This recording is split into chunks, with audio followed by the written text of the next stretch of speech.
আছে, আমার যাওয়া লাগবে। নবীজির কাছ থেকে ছুটি নিয়ে গেলেন, বাসায় গিয়ে স্ত্রীর কাছে ডেকেছেন। প্রাণের স্ত্রী আমার, তাকিয়ে তাকিয়ে নবীর দিকে দেখেছি, রোদের তাপের কারণে নবীজির চেহারা শুকিয়ে গিয়েছে। নবীজির পেটের দিকে তাকিয়ে দেখেছি পাথর বেঁধেছে নবী পেটের মধ্যে। প্রাণের স্ত্রী আমার, ঘরে কি কিছু আসেনি বলো? নবীর ক্ষুধা সহ্য হয় না, নবীর ক্ষুধা সহ্য হয় না। নবীজি ক্ষুধার্ত হয়ে খন্দকের ময়দানে কাজ করেন, সহ্য হয় না। ঘরের মধ্যে কি আছে বলো না? স্ত্রী ডেকে বলেন, স্বামী আমার, অল্প কিছু আটা আছে আর একটা ছোট্ট বকরি আছে। পয়গম্বরে আরবের সাহাবী হযরত জাবির রাদিয়াল্লাহু আনহু বলেন, আমি তাড়াতাড়ি করে এই গোশতটা জবাই দেই, এই বকরিটা জবাই দিয়ে গোশত ছিলে আনি। বকরিটা জবাই দেওয়া হলো। স্ত্রীর কাছে গিয়ে গোশত ক্লিয়ার করে দিলেন। স্ত্রী, তুমি গোশত রান্না করো, সুন্দর করে রুটি পাকাইতে থাকো, আমি আমার নবীকে গোপনে গোপনে আস্তে করে দাওয়াত দিয়ে নিয়ে আসি। নবীর কাছে গিয়ে কয়, পয়গম্বর, আমার ঘরে অল্প একটু গোশত আছে, অল্প একটু রুটি আছে, অল্প কয়েকজনের খানা হবে। আপনার কিছু কাছের সাহাবায়ে কেরামদেরকে নিয়া 4-5 জন মানুষ লইয়া আমার বাড়িতে একটু চলেন না, ক্ষুধা সহ্য হয় না, খাবার পরিবেশন করব। নবী আমার ডাক দিয়া কয়, কারে রাখবো, কারে রাইখা যাব? কে আমার দূরের সাহাবী, কে আমার কাছের সাহাবী? কারে রেখে কোথায় খাইতে যাব রে যাবে? আমি তো কাউকেও কাছে দেখি না, কাউকেও দূরের দেখি না, সব সাহাবী তো আমার কাছে, গেলে তো সবাইরে নিয়ে যাওয়া লাগবে। জাবির রাদিয়াল্লাহু আনহু বলেন, পয়গম্বর, একটা ছোট্ট বকরি আর অল্প কিছু রুটি হবে, 10, 12, 15, 20টা রুটি হবে, এরকম একটু আটা আছে। নবী আমার বলেন, কোনো টেনশন করো না। আমার নবী রাহমাতুল লিল আলামিন জাবির রাদিয়াল্লাহু আনহুর হাতটা ধরে খন্দকের ময়দানে 1000 সাহাবী,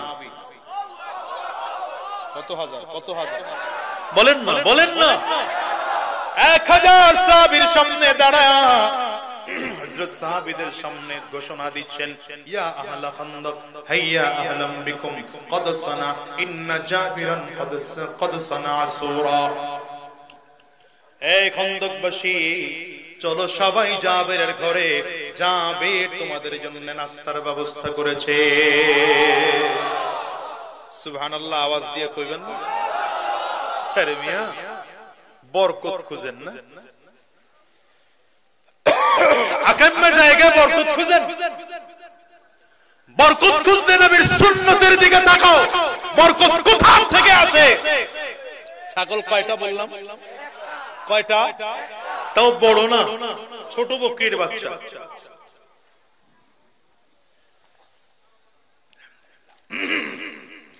ছোট্ট বকরির বাচ্চা। জাবির রাদিয়াল্লাহু আনহু থরথর করে কাঁপতেছেন, হবেটা? নবীরে বললাম, আর নবীজি এত মানুষকে জানায় দিলেন। আপনি কি মনে করেন যেখানে 4-5 জনের খানা হওয়ার কথা, সেখানে 1000 সাহাবী বলে ফেলছেন? নবীজি গিয়ে জাবির রাদিয়াল্লাহু আনহুর কয়, তুমি আগে আগে যাও, আমি আসতেছি। হযরত জাবির বাসায় গেছে। স্ত্রী সর্বনাশ, কি হইছে? বলে নবীর কাছে গিয়ে তো বলছে, নবী তো পুরো খন্দকবাসী টোটাল নিয়ে আসছে। স্ত্রী কয়, আসলে তোমরা পুরুষ মানুষ, তোমাদের মধ্যে কোনো আকল জ্ঞান নাই। আমাদের দেশের বউয়েরা কয় না, তোমার বারবার বলছি অল্প গোশত, অল্প রুটি, নবী আর কয়েকজন নিয়ে আসবা, এতজন কেন আনতে গেলা? কেমনে কি করবো? মানে ইজ্জত কয়া লাইছে। রাগারাগি করে কয়, আমি কি করব? আমি তো নবীরে গিয়ে বলছি, কিন্তু নবী তো শুনে নাই, সবারই ডাকছে। স্ত্রীকে নবীর এটা বলছিলা যে আমাদের ঘরে ছোট্ট বকরি, রুটি অল্প কয়টা হবে? কইছো? হ্যাঁ কইছি তো। তাহলে টেনশন করো না, কিছু একটা ঘটবে আজকে। সুবহানাল্লাহ, পাওয়ার হইল না? এই সুবহানাল্লাহর পাওয়ারের সামনের কথা বলতে মন চাইতেছে না, আরো জোরে। নবীর যেহেতু বলছো ছোট্ট একটা বকরি, আর অল্প কয়টা রুটি, এরপরেও যেহেতু নবীজি সব সাহাবীদেরকে নিয়ে আসতেছেন, তাইলে কোন একটা কিছু আজকে ঘটবে, দেখো অপেক্ষা করে কি ঘটে। এবার কি ঘটে? আল্লাহু আকবার। নবীজি 1000 সাহাবীর সব নিয়ে সিরিয়াল করে আসছে। নবীজি আয়েশা আস্তে করে ডাক দেন, আয় যাবে, রুটি বানানো হয়েছে। জাবের রাদিয়াল্লাহু আনহু কয়, হুজুর মাত্র খামিরা করছি। গোশত বলে, হুজুর গোশত পাকানো হয়ে গেছে। নবী বললেন, গোশতের ডাক আমার সামনে দাও। জোরে কোন আরে মিয়া, এজন্য বলছিলাম বরকত খুঁজেন, বরকত খুঁজেন আপনারা কোথায়? যে আমি মাঝে মাঝে বলি, অশান্তির বেড়া জালের সবকিছু আপনার ঘরে রাখা শান্তি খুঁজতেছেন, খোদার কসম জিন্দেগিতেও শান্তি আসবে না। এদেশের অভাব দূর করাতে চান? 10টা ব্যাংক বন্ধ হয়ে গেছে লেনদেন করা, কথা বল না কেন? কি হইছে না? কেন ব্যাংকের লেনদেন করা বন্ধ হলো?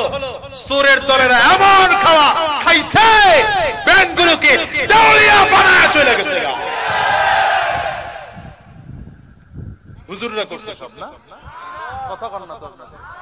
এগুলো সব হুজুরেরা করছে, দাড়িওয়ালা টুপিওয়ালা জুব্বাওয়ালারা করেছে, সুদখোরের দলগুলো করেছে, ঘুষখোরের দলগুলো করেছে, চোরের দলগুলো করেছে, আমার দেশের ফান্ডগুলো খালি করেছে। বাংলা জমিনের জালেমদেরকে আর কেউ দেখতে চায় না, দেখতে চায় না। হাত উঁচা করে কও, চিল্লায় দেখতে না।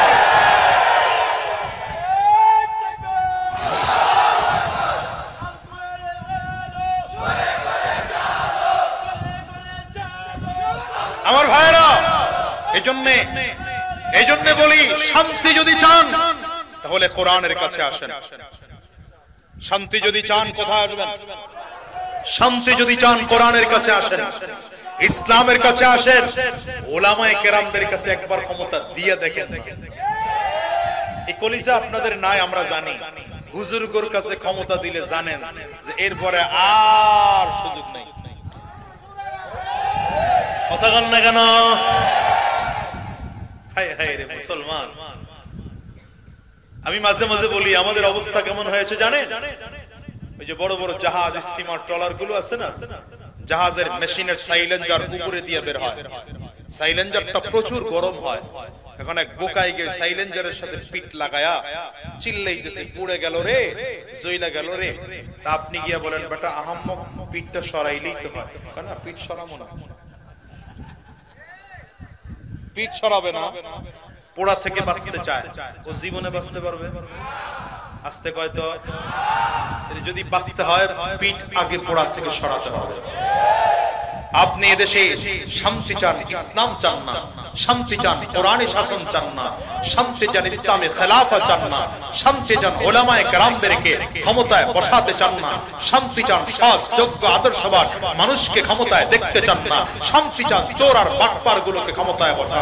খোদার কসম একবার, খোদার কসম দুইবার, খোদার কসম 3 বার করে বললাম, এই দেশে কোনোদিন শান্তি আসবে না। একমাত্র কোরআনে শান্তি দিতে পারে, ঠিক কিনা? আওয়াজ করে বলো। সমাধান চাও যদি জীবনে মরণে, ফিরে যাও খুঁজে নাও, চোখ রাখো কোরআনে।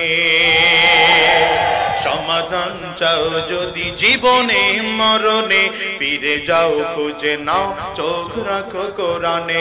তবে পাবে সুখ শান্তির ঠিকানা, তবে পাবে সুখ শান্তির ঠিকানা, মেনে যদি নাও তুমি মনে প্রাণে।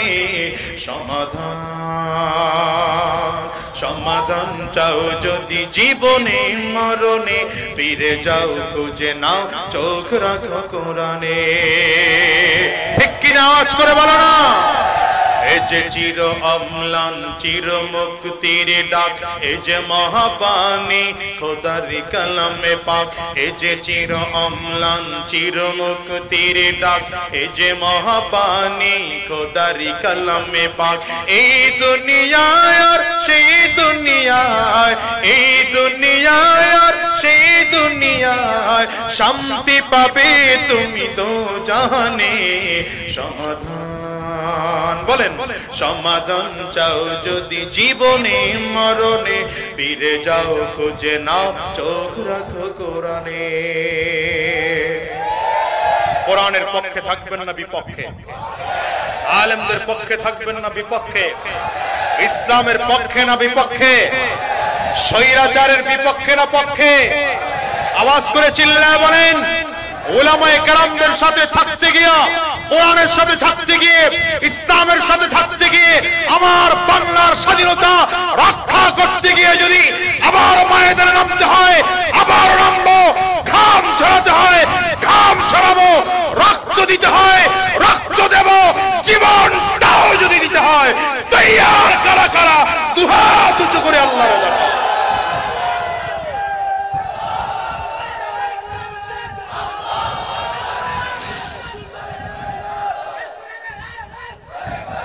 আল্লাহ কবুল করুন, চিল্লায় জোরে কোন আমিন। তাহলে শান্তি পাইতে হলে কোরআনের কাছে আসো, ঠিক কিনা বলেন? আল্লাহ বলেন ওয়ালাউ আন্না আহলাল কুরা আমানু ওয়ালাউ আন্না আহলাল কুরা আমানু ওয়াত্তাকাউ লাফাতাহনা আলাইহিম বারাকাতিন মিনাস সামাই ওয়াল আরদ। এর দুনিয়ার মানুষ যদি দুটো গুণ অর্জন করতে পারো, এক নম্বর যদি তাকওয়া গ্রহণ করতে পারো, দ্বিতীয় নম্বর যদি ঈমান আনতে পারো, রব্বে কারীম বলেন গোলাম আসমান জমিনের সব বরকতের দরজাগুলো আমি আল্লাহ কুদরতের মাধ্যমে খুলে দেব। সংসারে অভাব থাকবে না, পরিবারে অভাব থাকবে না, রাষ্ট্রে অভাব থাকবে না, ব্যাংক ডাকাতি হবে না। কয় না কয় না? নবী আমার 1000 সাহাবী লইয়া জাবির রাদিয়াল্লাহু আনহুর বাড়িতে এসে হাজির। হযরত জাবির রাদিয়াল্লাহু আনহুর স্ত্রী খানা পাকাইলেন, সুন্দর করে গোশত রান্না করলেন, রুটির খামিরা করা হলো। রাহমাতুল লিল আলামিন গোশতের টুকরাটা সামনে চাইলেন, বললেন ওই যে আটার খামিরা তৈরি করেছো, আটার খামিরা একটু আমার কাছে এনে দাও। রাহমাতুল লিল আলামিন ঢাকনা উঠাইয়া কি যেন পড়ে বিসমিল্লাহির রহমানির রহিম পড়ে ঢাকনার মধ্যে একটু ফু দিয়ে ভেতরে দিয়ে দিলেন। বললেন ভেতরে একজনকে রুটি বানাইতে বলো। রোল বানাইয়া সাহাবায়ে কেরামদের হাতে দেয়। একজন সাহাবী বিদায় হয়, আবার দেয় বিদায় হয়, আবার দেয় বিদায় হয়। 100 সাহাবী বিদায়, 200 সাহাবী বিদায়, 300 সাহাবী বিদায়, 400 সাহাবী বিদায়, 500 সাহাবী বিদায়, 800 সাহাবী বিদায়, 900 সাহাবী বিদায়, 1000 সাহাবী বিদায় হয়ে গেল। রাহমাতুল লিল আলামিন জাবির রাদিয়াল্লাহু আনহুকে ডাকলেন, জাবির রে এইবার তুমি আসো, তুমিও খেয়ে যাও। নবী নিজেও মন ভরে খাইয়া ডেকটা ভেতরে দিয়ে দিলেন, আর বললেন জাবির আর খাওয়া যাবে না, এইবার তোমার পরিবারের মহিলাদেরকে খাইতে বলো, তোমার পরিবারের সন্তানদেরকে খাইতে বলো।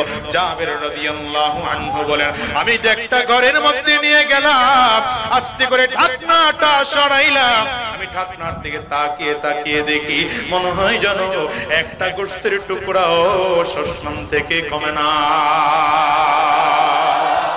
আমি রুটির কামিনার দিকে তাকাইলাম, রুটির কামিনার দিকে তাকিয়ে তাকিয়ে দেখি মনে হয় যেন আগের যেমন কামিরা ছিল এখনো রুটির তেমন কামিরা আছে। মাঝখানে 1000 সাহাবায়ে কেরাম খানা পেট ভরে খেয়ে ফেলেছেন। ও মিয়া মুসলমান জানো, আমার নবী রহমতের নবী, এত মায়ার নবী, এত দয়ার নবী, এত রহমতের নবী। আল্লাহ তাআলা পয়গম্বরের পরিচয় দিয়ে জানায় দেয় ওমা আরসালনাকা ইল্লা রাহমাতাল লিল আলামিন।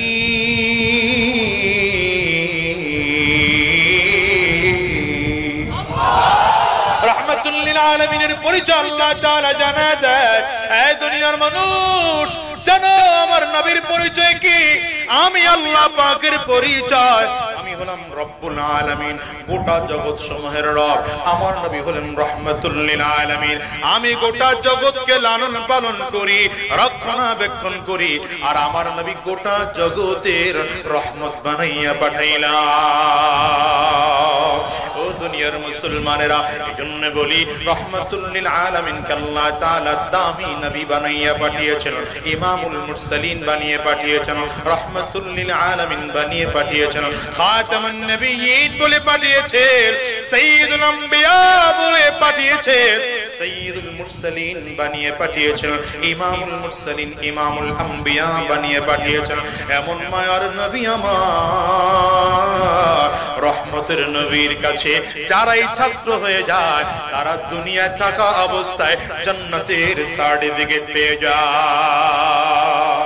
শুধু জান্নাতের সার্টিফিকেট নয়, বদরে যারা হাজির হয়েছে তাদেরকে আল্লাহ মাফ করে দিবেন ঘোষণা দিলেন। উহুদে যারা হাজির হয়েছে তাদেরকে আল্লাহ তাআলা মাফ করে দিবেন ঘোষণা দিলেন। খান্দকে যারা হাজির হয়েছে তাদেরকে আল্লাহ তাআলা মাফ করে দিবেন ঘোষণা দিলেন। খায়বারে যারা হাজির আল্লাহ তাআলা তাদেরকে মাফ করে দিবেন রব্বে কারীম ঘোষণা দিয়ে দিলেন।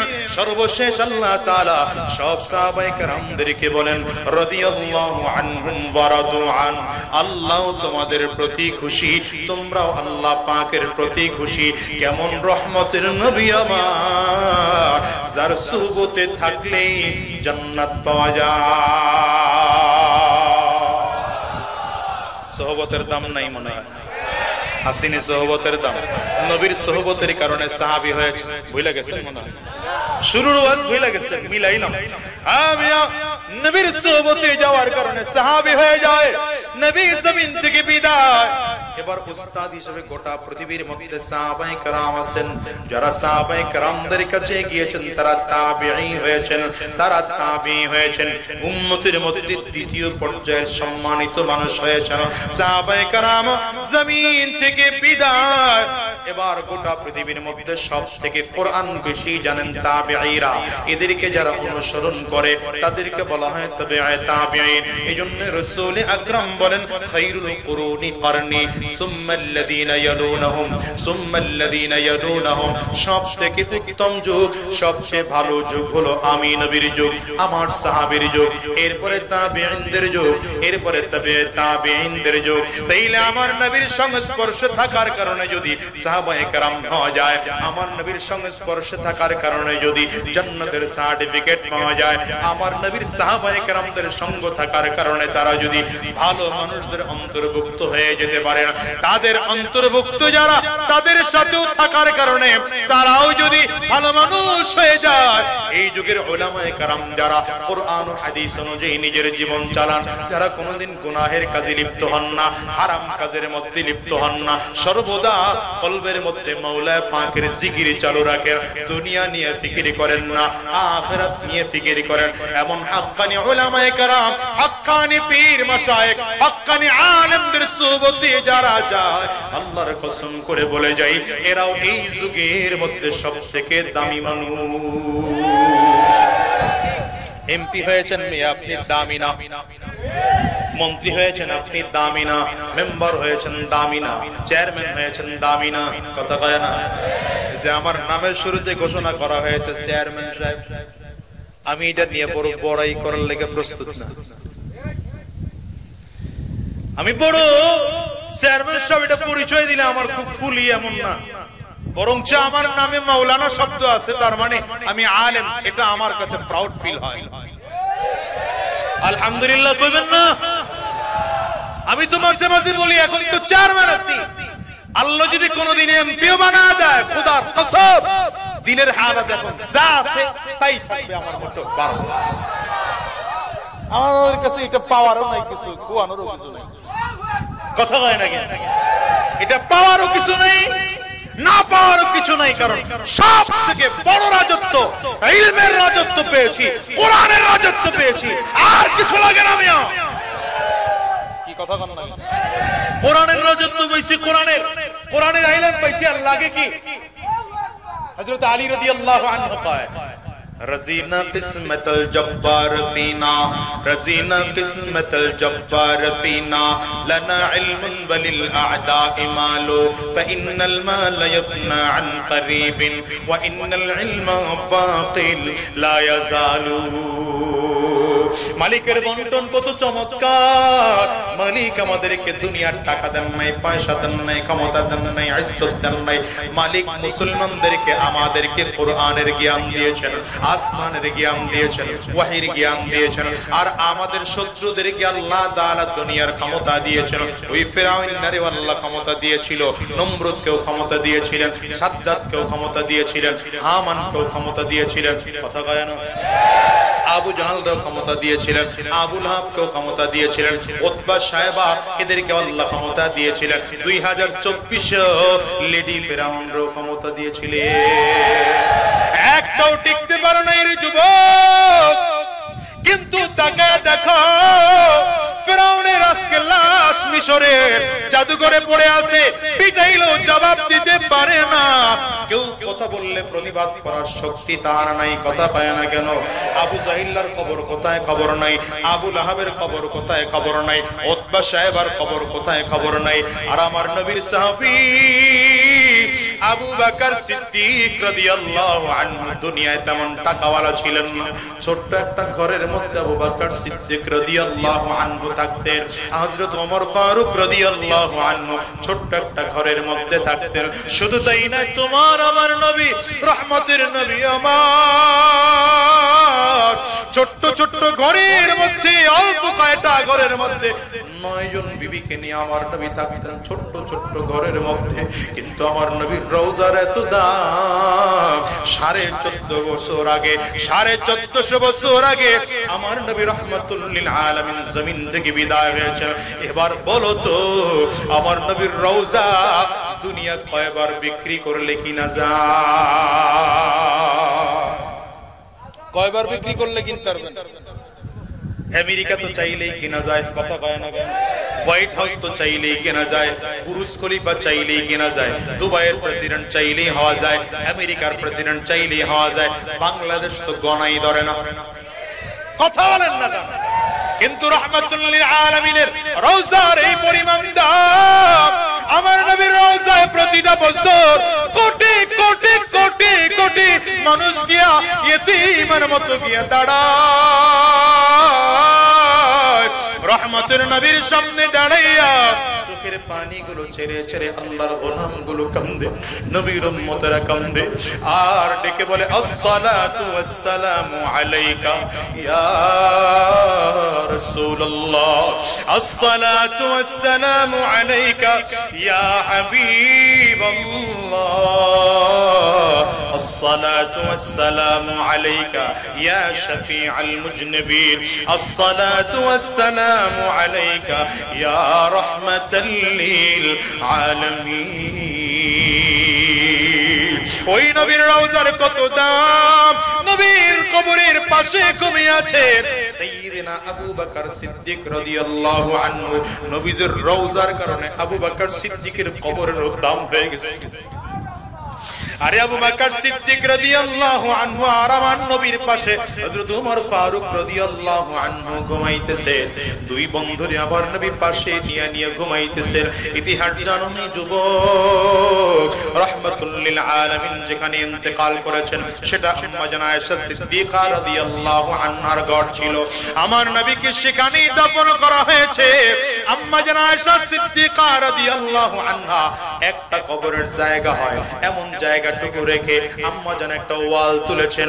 আম্মা জান আয়েশা সিদ্দিকার মনে মনে একটু চিন্তা ভাবনা, আমার নবীর পাশে যদি একটা কবরের জায়গা হয়, আমি আয়েশা যখন জমিন থেকে বিদায় হয়ে যাব আমি আমার নবীর পাশে ঘুমাইব, তাইলে আমার নবীর কবরের কারণে আমি আয়েশার কবরটাও দামি হয়ে যাবে।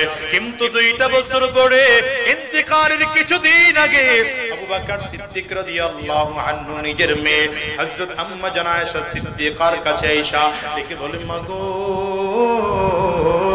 তুমি যদি বলো আমার খুব মনটায় চায় নবীর পাশে যদি কবরটা আমার হয়, কারণ আমি আমার নবীর ছাড়া একটা মিনিটের জন্য কোথাও ছিলাম না। নবী মক্কায় ছিলেন, আমি আবু বকর মক্কায় ছিলাম। নবী মদিনায় ছিলেন, আমি আবু বকর মদিনায় ছিলাম। নবীজি হিজরতে রওনা করেছেন, আমি আবু বকর হিজরতে রওনা করেছি। নবীজি পাহাড়ের গুহায়, আমি আবু বকর পাহাড়ের গুহায়। আমার নবীর ছাড়া থাকতে আমার বড় খারাপ লাগে। আম্মারে, তুমি যদি আমার নবীর পাশে আমাকে জায়গার অনুমতি দাও, তাইলে আমার নবীর পাশে আমি একটু কবর নিতে চাই। আম্মা জান পারমিশন দিয়ে দিলেন। লম্বা কথা, সর্বশেষ যখন হযরত ওমর ফারুক রাদিয়াল্লাহু আনহুর অবস্থা চলে আসছে, 10টা বছর পরে হযরত ওমর ফারুক রাদিয়াল্লাহু আনহুকে যখন কাফিররা হামলা করেছে, কাফিররা হামলা করে খাদ্যথলি কেটে ফেলেছেন। ডাক্তাররা এসে বলে, আমর, খাদ্যথলি একবার যদি কারো কেটে যায়, সেই মানুষ দুনিয়ায় বেশি দিন বেঁচে থাকে না। মনে হয় আপনিও জমিনে বেশি দিন বাঁচবেন না, অল্প দিনের মধ্যে জমিন থেকে বিদায় হয়ে যাবে। আপনি মৃত্যুর প্রস্তুতি গ্রহণ করেন, আর আপনার পরের খলিফাতুল মুসলিমিন কি হবে এটা দ্রুত আপনি নির্ধারণ করেন। হযরত ওমর ফারুক রাদিয়াল্লাহু আনহু মসজিদে নববীর বারান্দায় শোয়া, আঘাতে জর্জরিত, রক্ত টপ টপ করে বেয়ে বেয়ে বেয়ে বেয়ে জমিনের মধ্যে পড়ে। হযরত ওমর নিজের গাল মাটির মধ্যে নিয়ে মড়াইতেছে, আর জোরে জোরে চিল্লায় চিল্লায় ডাক দেয়, ওয়াইলুল লাকা ইয়া উমর ইল্লাম ইয়াগফির লাকা রাব্বুক। আরে ওমর, তোরে যদি তোর মালিক মাফ না করেন, তাইলে তোর অবস্থা বড় খারাপ, তুই ধ্বংস হয়ে যাবি রে ওমর। ওরে দুনিয়ার যুবকের হযরত ওমর রাদিয়াল্লাহু আনহু কান্নাকাটি করতেছে। হঠাৎ করে নিজের কলিজার টুকরা সন্তান আব্দুল্লাহ ইবনে ওমরকে ডেকেছে, আরে আব্দুল্লাহ তাড়াতাড়ি করে আসো। আব্দুল্লাহ ইবনে ওমর চলে আসলেন, বলেন আম্মা জানের কাছে যাও। আম্মা জানের কাছে গিয়ে বলো, আম্মা জান যদি পারমিশন দেয়, আমার নবীর পাশে আর আমার বন্ধু আবু বকরের পাশে আমি ওমর বাকি জিন্দেগি ঘুমাইয়া কাটাইতে চাই। আব্দুল্লাহ ইবনে ওমর চলে আসছে, আম্মা জান, আমার আব্বা আপনার রহমাতুল লিল আলামিনের পাশে আর আবু বকর সিদ্দিকের পাশের কবরটা আমার আব্বা জান কবর নিতে চায়, আপনি পারমিশন দিবেন নি? আম্মা জান আয়েশা সিদ্দিকা রাদিয়াল্লাহু আনহা বললেন, শোনো রে আব্দুল্লাহ, আমি যদিও রেখেছিলাম জায়গাটা আমি নিজে কবর নেব এই জন্য, কারণ আমার মনে মনে চিন্তা ছিল আমার নবী আর আমার আব্বুর পাশে আমি ঘুমাইব, কিন্তু যুগের শ্রেষ্ঠ আমর চেয়েছে, আমি তারে অনুমতি না দিয়ে পারি না। যাও যাও যাও যাও, পারমিশন দিয়ে দিলাম। লম্বা কথা, মুসলমান পারমিশন নিয়ে চলে আসছে। আব্দুল্লাহ ইবনে ওমর যখন চলে আসলো, হযরত ওমর রাদিয়াল্লাহু আনহুর সামনে দাঁড়িয়েছে, আব্বা জান অনুমতি হয়ে গেছে, আর ভয় নাই। হযরত ওমর ডেকে বলে, আব্দুল্লাহ রে, যদি অনুমতি হয়েছে, কিন্তু একটা ছোট্ট কাজ করবে রে আব্দুল্লাহ। এখন আমার আম্মা জান হয়তো আমার ক্ষমতা দেখে পারমিশন দিয়েছে, আমি খলিফাতুল মুসলিমিনের জন্য পারমিশন দিয়েছে, আমি আমিরুল মুমিনিন এজন্য বুঝি পারমিশন দিয়েছে রে আব্দুল্লাহ, কিন্তু আমি যখন জমিন থেকে বিদায় হয়ে যাব, আমারে সুন্দর করে গোসল করাইবা, কাফনের কাপড় পরাইবা, আমার বিনিময়ে অন্য কাউকে খলিফাতুল মুসলিমিন নির্ধারণ করাইবা, এরপরে আমার জানাজা কমপ্লিট করাইয়া আমার লাশটা আম্মা জানের দরজার সামনে রাইখা আবার আম্মা জানের কাছে প্রশ্ন করবা, যদি আম্মা জান পারমিশন দেয়, তাইলে নবীর পাশে আবু বকর সিদ্দিক রাদিয়াল্লাহু আনহুর পাশে আমারে কবর দিবা। পারমিশন না দেয়, তাইলে আমার জান্নাতুল বাকির মধ্যে গিয়ে দাফন করবা।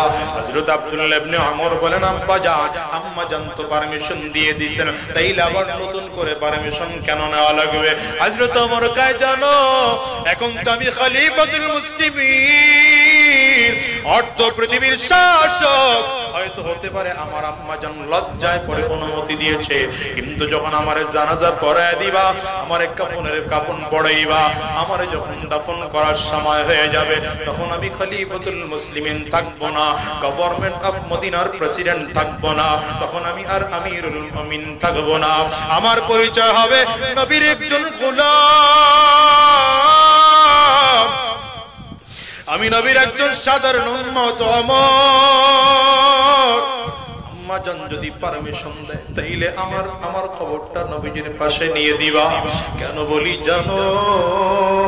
কারণ পৃথিবীর মধ্যে সবথেকে নিরাপদ খবর আমার নবীর রওজা। চিল্লা কও না ঠিক না? আমার নবীর রওজার এত দাম, আবু বকর সিদ্দিকের কবরও নবীর কারণে দাম, ওমর ফারুক রাদিয়াল্লাহু আনহুর কবর আমার নবীর রওজার কারণে দাম। কোটি কোটি মানুষ প্রতি বছর যায় আমার নবীর রওজার সামনে দাঁড়ায় ঘন্টা পরে সালাম দেয়। এই যুবক এখানে যারা আছো, কত জায়গায় তো তোমরা যাও, Chinese, Japan, German, Indonesia, America, France, Malaysia, কত জায়গায় তো যাও। আমার নবীর রওজায় যাইতে মনে চাই কি চায় না? একটু চিল্লা কও, কার কার মনটায় চায়? দুইটা দুটা করে একটু মালিকের দেখো, আওয়াজ দিয়ে চিল্লায়া জোরে ডাক দাও আল্লাহ।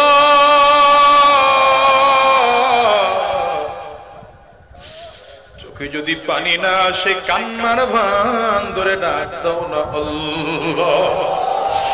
ওগো দয়ার মালিক,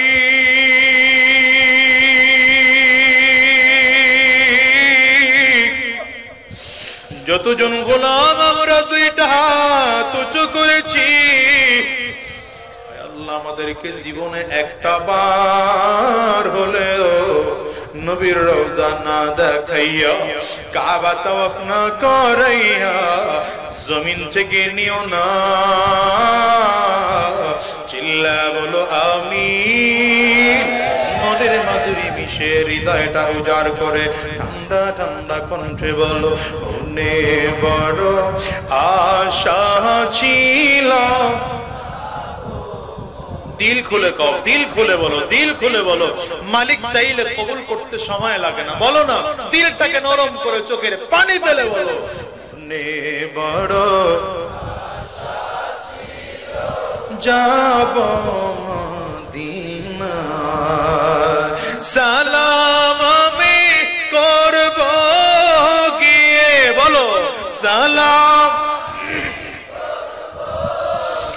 নবীর রওজা।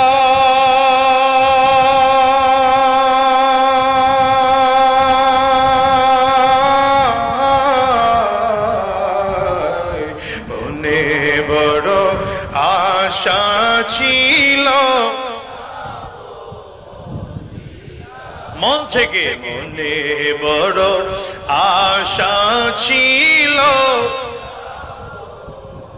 কষ্ট হয়, অসুবিধা হয়, আরব সাগর পাড়ি দেব,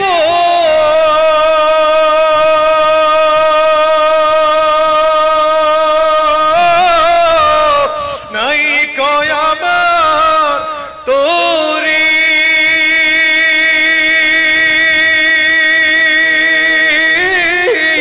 পাখি নয় যে উড়ে যাব ডানাতে ভর করি। আশা আছে সম্বল নাই কোন, আশা আছে করে কি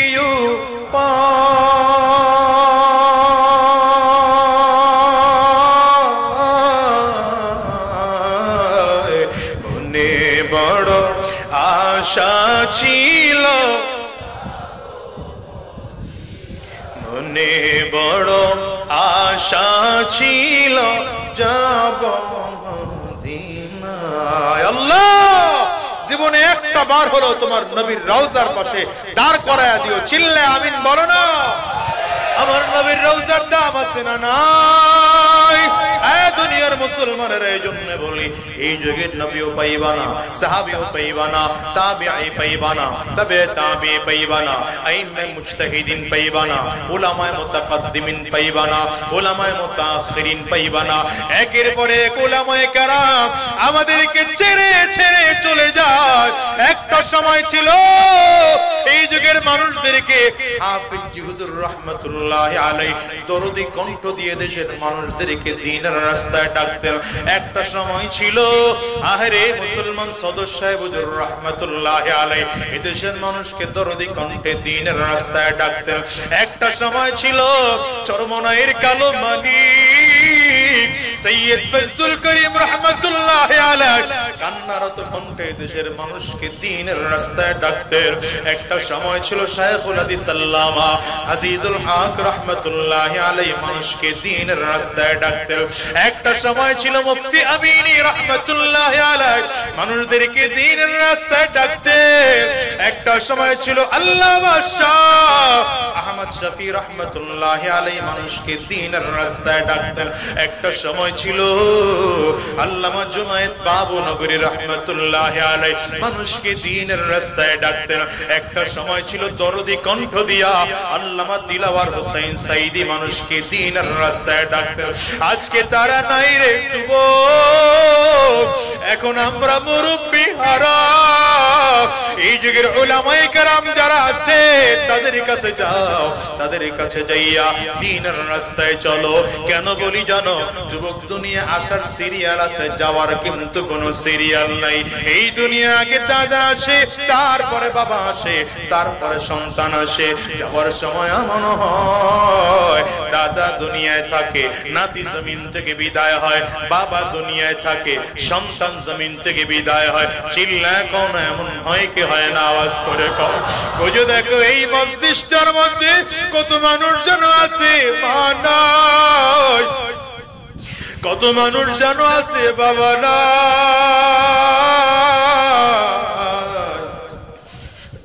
জাতীয় একজন মা হারা সন্তান 18 বছর হয়ে গেল, মাকে হারাইছে। যুবক, কেমন করে তোমাদেরকে বুঝাবো জানি না রে ভাই।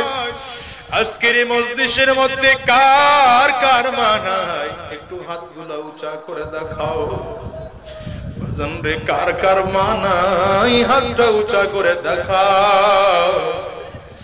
হাতগুলো তুলে রাখেন বাজার, নামাইবেন না, হাতগুলো তুলে রাখে।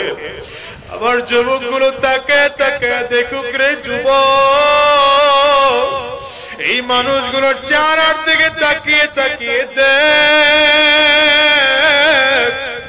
এই মানুষগুলো হাত তুলেছে, এদের কারো ঘরে মা নাই, কারো ঘরে বাবা নাই, কারো ঘরে আব্বা আত্মীয়জনের কেউ নাই। এই মানুষগুলো বড় ইতিম, এদের কারো চক্ষু দিয়ে টালা, কারো চোখের কোটায় পানি জমে গেছে, কারো চক্ষু দিয়ে গাল বেবে পানিগুলো পড়ে না। যুবক, এমন একটা দিন আসবে তোমাকে আমাকেও জমিন ছেড়ে বিদায় হওয়া লাগবে। লাগবে কি লাগবে না বাজান? কথা আওয়াজ করে বলো। যদি জমিন থেকে বিদায় হতে হয়, আজকের ময়দান থেকে ওয়াদা করে বিদায় হও। আর আরাম রাস্তায় চলবো না, শয়তানি রাস্তায় আর চলবো না। নবীর সুন্নাহ অনুযায়ী জীবন চালাবো, কোরআন ও সুন্নাহ অনুযায়ী নিজের জীবন সাজাবো, নবীজির তরিকায় নিজের জীবন সাজাবো, আল্লাহর হুকুম অনুযায়ী নিজের জীবন সাজাবো। যতটা দিন এই জমিনের মধ্যে বেঁচে থাকবো, আর আরাম রাস্তায় চলবো না, সুদের কারবার করবো না, ঘুষের কারবার করবো না, মিথ্যা কথা বলবো না, অন্যের প্রতি জুলুম করবো না, ইসলামের বিরুদ্ধে আচরণ করবো না, দেশের বিরুদ্ধে ষড়যন্ত্র করবো না। কারা কারা তৈয়ার আছো বাজার? আমার মালিক রে দুইটা হাত দেখাইয়া দাও, চিল্লাইয়া জোরে ডাক দিয়া বলো আল্লাহ। চোখে যদি পানি না আসে, কান্নার ভান ধরে চিল্লা ডাকো আল্লাহ।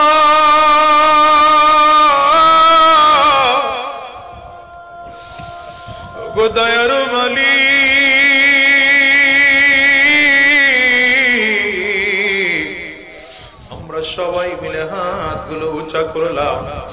আর হারাম রাস্তায় চলবো না, আর শয়তানি রাস্তায় চলবো না, আর সুদের কারবার করব না, আর ঘুষের কারবার করব না। কোরআন ও সুন্নাহ অনুযায়ী নিজের জীবনটাকে সাজাবো, তোমার নবীর তরিকায় নিজের জীবনটাকে সাজাবো। আল্লাহ তুমি কবুল করে নাও, কবুল করে নাও, কবুল করে নাও। চিল্লা বলো আমিন। জবান খুলে আওয়াজ দিয়া চিল্লা বলেন আল্লাহুম্মা আমিন। হাতগুলো নামান আমার বাজান, রাত মোটামুটি অনেক হয়ে গেছে, আমারও ব্যস্ততা রয়েছে। আর এরপরে আরো দুজন আলোচক আছেন, বিশেষ করে শেষ সময় হযরত মাওলানা মুফতি ইলিয়াসুর রহমান জিয়াদি ভাই আছেন। আপনারা সকলেই বসবেন ইনশাআল্লাহ। হুজুর স্টেজে আসছেন কোথায়? আচ্ছা নিয়ে আসেন ইনশাআল্লাহ। শুনেন আপনারা যারা না এখন যিনি আলোচনা করবেন তিনি কোথায়? হ্যাঁ তাকে নিয়ে আসেন ইনশাআল্লাহ। শুনেন আপনারা কেউ উঠবেন না ইনশাআল্লাহ, ঠিক আছে তো? আমি প্রোগ্রাম নেওয়ার সময় ওই শর্ত